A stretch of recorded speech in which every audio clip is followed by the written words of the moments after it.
Kone na sala ici. Kota meka na yoko na okade kanda. Biloko masike neti mususu oyo bimiona ngam na bombi yango. Omuna ote ke normal. Papa ndinyosa. Papa ndinyosa bapesi ba disait li sac ya semoun na 3 sacs ya loso na 2 sacs ya article. Yango na bapesi. Bapesi yango wana. Papa esenga kapasi. Kana okoka te na nyonso ndenge eleka.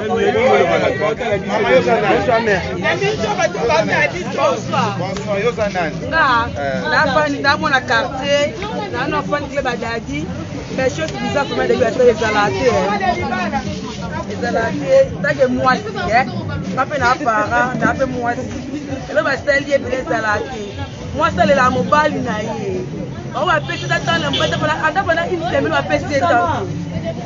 Après 2 jours, bengani mwasi na bana ata bino moko est-ce makambo eza normal ye nanu wana nanu ndo badadi baye bayebisi Gisèle na ye ni yana dada mobali balala na kata chambre oyo mowei ye nanu na suka yaya mobali na suka ata Gisèle katikati eloko nini bwasala fi ya bato babi soki balali oyo komona ntongo yebisa bango peut-être que 5 bana souvent ba ko maman moi dans sous en plus tout les bango bi we ke dadi abebaki yala nene mo bala répondre biso nini soki dadi abebaki to ba etali bino yala o mo ba dona yebi da pour me faire la pour me faire pour me faire la bon et avec désolé makambo maman il pardon moi on a quand moi solo bande ko ba musi ko za so moi so ba na 5 o to ba wapi pas dans la 5 ans, voilà, il va dans la 5. Pas un problème, tu m'as dit, il y a un moment ça s'est passé.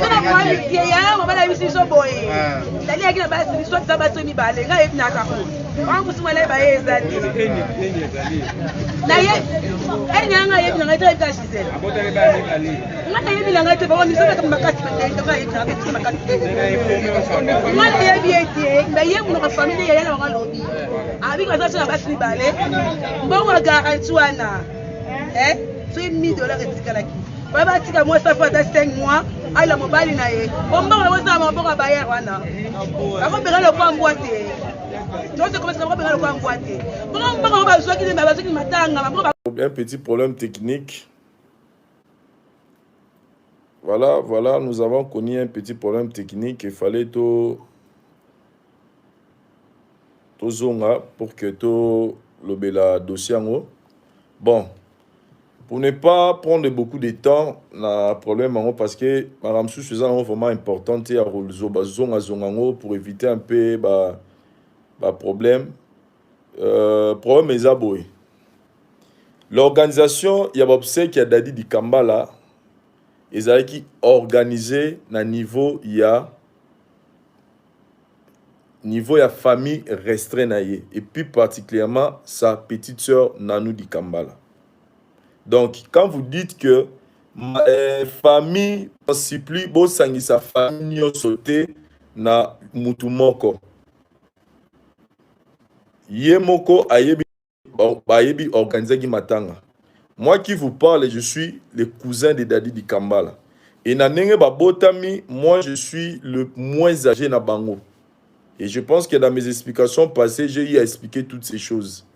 Donc, toutes les décisions qui peuvent prendre biso toza wana kotala bango mais toza to les décider parce que bango baza bandengone propre donc Nanou di Kambala mutu organisé ki ba obsèque azali avant dernier Yabadadi en collaboration avec toute famille babotami donc o tata mwasi o papa leki o noko, o mama leki, batikali kokota na organisation ya matanga wana te. Donc, l'organisation ya matanga wana, c'était directement la personne qui a engagé des dépenses, c'était sa sœur Nanou. Donc, biso, toyaki matanga wana, logo là, ndekona biso akufi. Donc, on se limite là. J'ai dit ça pourquoi? Parce que na moni, na ba commentaire, les gens bazo koti ça. nga na kati ya makambo disant que Vincent et puis bato côté ça famille na kati ya makambo alors que famille eza place au bozo mema batute. Donc famille eza place au bozo mema batute, o famille ekoti makambo non. C'est la personne qui a organisé les obsèques, c'est Nanou Di Kambala, sa petite sœur. Et la famille était là en train de regarder comment les choses étaient en train de se passer. De loin. Je dis bien de loin, pas de près. Voilà. Donc, s'il y a un problème, il faut bien situer les choses. Deuxièmement, Bakundi a dit, je pense, il y a dit vendredi. Aujourd'hui, on est dimanche. Nous tous, on vient d'apprendre. Et moi, je suis entré en contact avec Dati parce que personnellement, personnellement, et non pas moi et ma mère et les autres, on s'est dit que on nous a déjà écartés. On voulait écarter qui déjà biso. Donc, jusqu'à la fin, on va observer, on ne va pas être là pour mettre des paroles.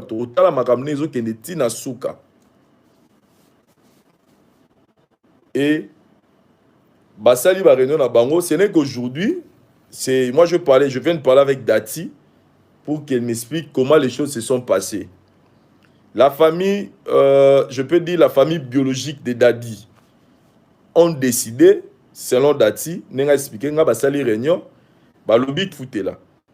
Bah il dit que non, il faut pas Panzana, Gisèle fa quitter Ndakouana. Bango badie Gisèle a récupéré garantie à Ndakou parce que mouta fout sur Ndakou azate. Ya Dadi a sa koufi, on a selon Dati, je n'étais pas présent. Donc on a beau qui n'a aucun pour ne pas tamsou no yo kanda no lo maramsu et ça bienté. Donc selon famille Gisèle, il faut abimananda kouana pour pas récupérer garantie parce que la personne qui paye la maison a koufi déjà. Comme ça bon on récupérer la garantie il y a un te permettre à survivre na bana.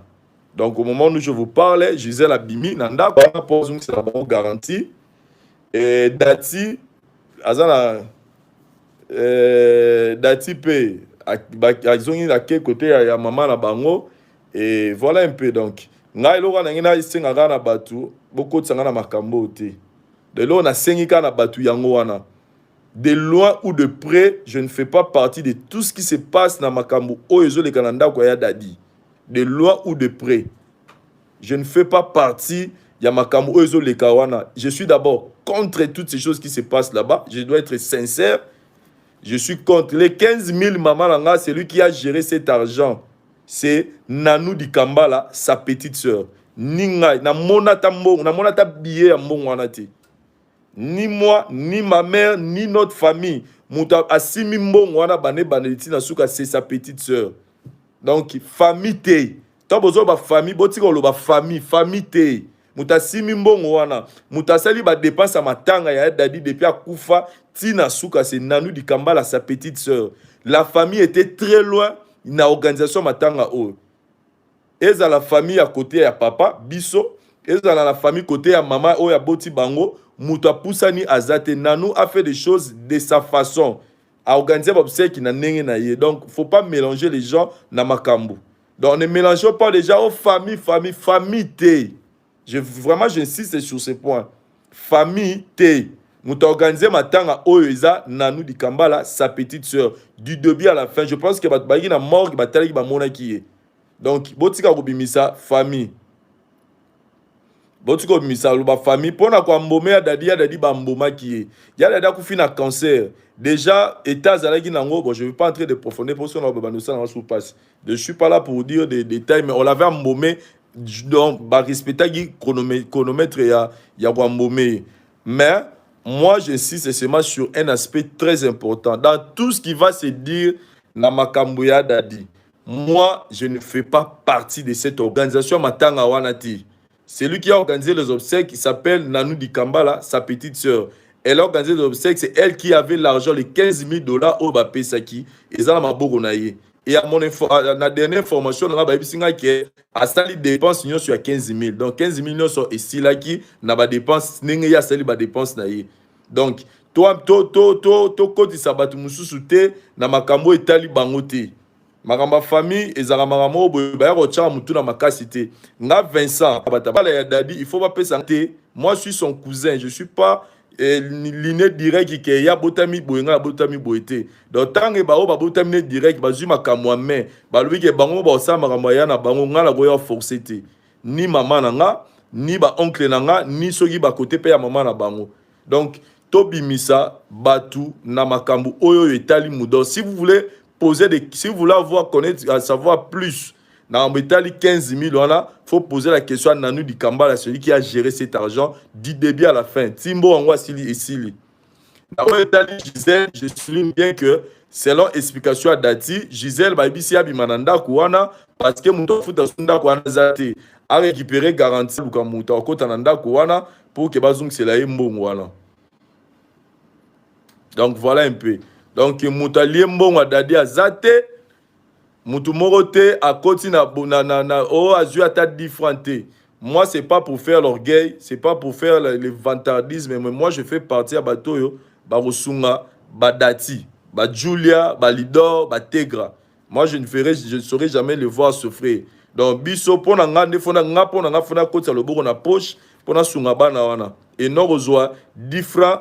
Il y a matanga pour le si ça va passer dans non non non, je suis pas dans ces cas-là, il y a batouana. Donc botuna namamwetali matanga dadi di Kambala organisation mutasali yango ezalaki leki nae nanou di début à la fin. Ce n'était pas la famille. Je souligne bien, ce n'était pas la famille et ce n'était pas Vincent. Vincent a l'élite dadi di Kambala comme son grand frère. D'ailleurs, vous m'avez même pas vu dans les obsèques. Et vous avez vu que je n'ai même pas mis ces vidéos des obsèques dans la chaîne Nanga.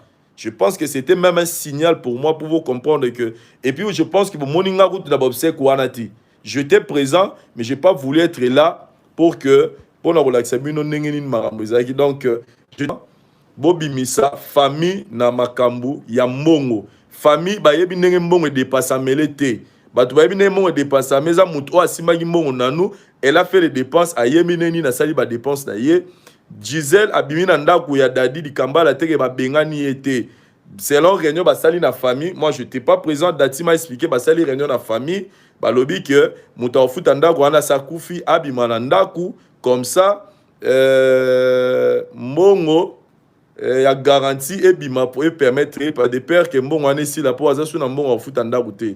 Donc voilà un peu la situation n'est ezali o ba bengani Gisèle non ba bengani so vite ba bengani c'est un peu trop dur. Donc abimi na ndako pour na permettre ba bayer bazwan ba récupérer ndako pour azung c'est bon. Wana explication ya Dati. Donc voilà un peu. O etigali et kotikel ma nzambe likolo biso na se nous on continue à vivre. Moi je fais ma vie on continue à vivre toujours sambela. Maman Liv Lembe, je voulais préciser une chose. Je l'ai toujours dit dans mes émissions. Maman Liv Lembe a toujours soutenu Vinaye. Maman Liv était présente. Mais tant que Maman Liv ayaki kota la famille ya Dadi di Kambala ayaki albaki boy. Maman Denise a sungi biso poto kunda Dadi avec $15,000.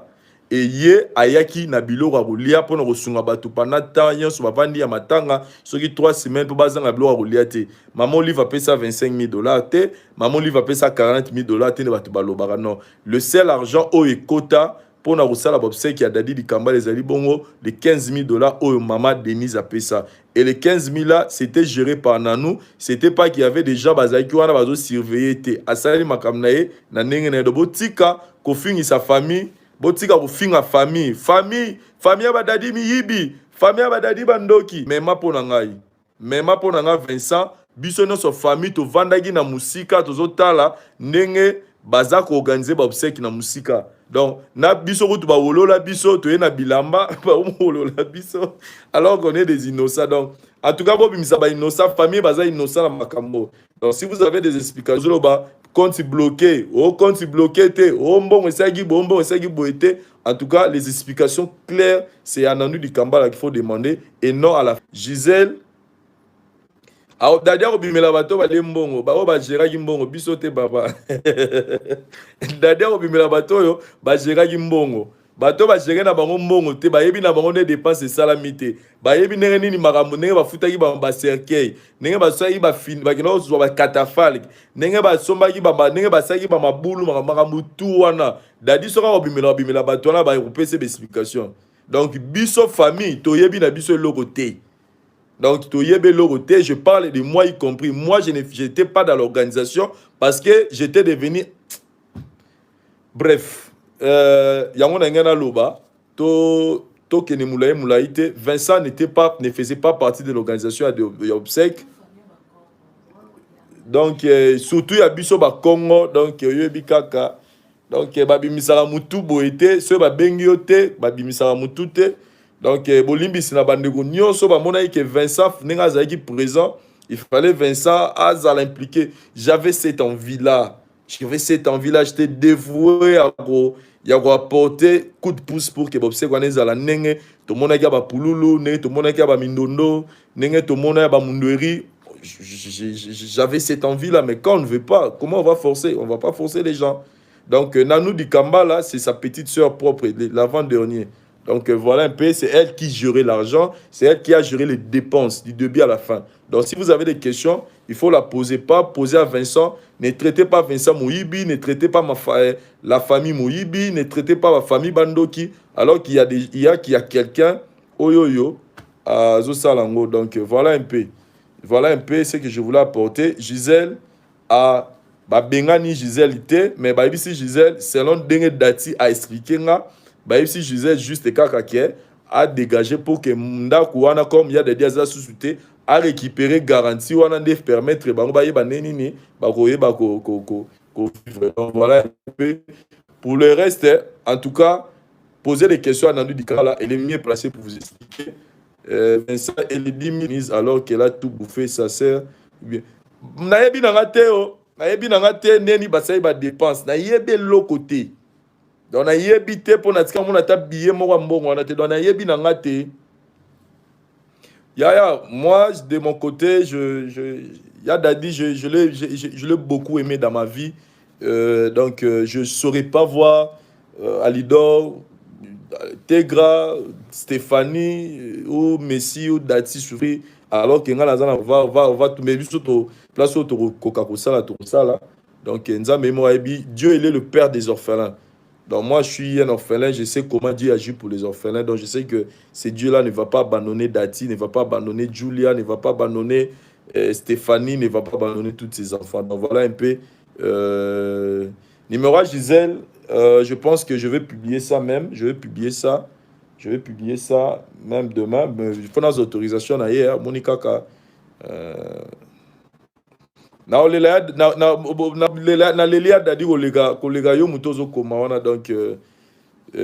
avec beaucoup de douleur. Donc notre famille, je souligne bien, maman nanga azana makamwana te, ngai moko azana makamwana te, ba oncle nanga bazana makamwana te, côté à famille ya maman ya dadi bazana makamwana te parce que mutu oyo a géré matanga dépense à matanga les 15 000 donnés par maman Denis, c'était Nanou Dikamba, sa petite sœur. Elle a fait des choses de Yemoko. De Yemoko, Ayebinengeni Nassali Makamne et non ma famille. Donc je veux vraiment qu'on se comprenne. Je pense que je risque de me répéter dans le bara Moko. Voilà un peu. Dadi Dikamba, le pangoute. Famille, Dadi Dikamba, la paix.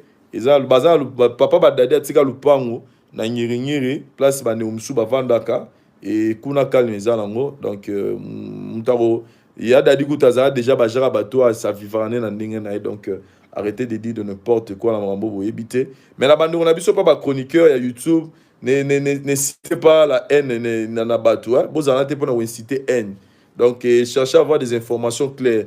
Gisèle abimi na ndaku po ba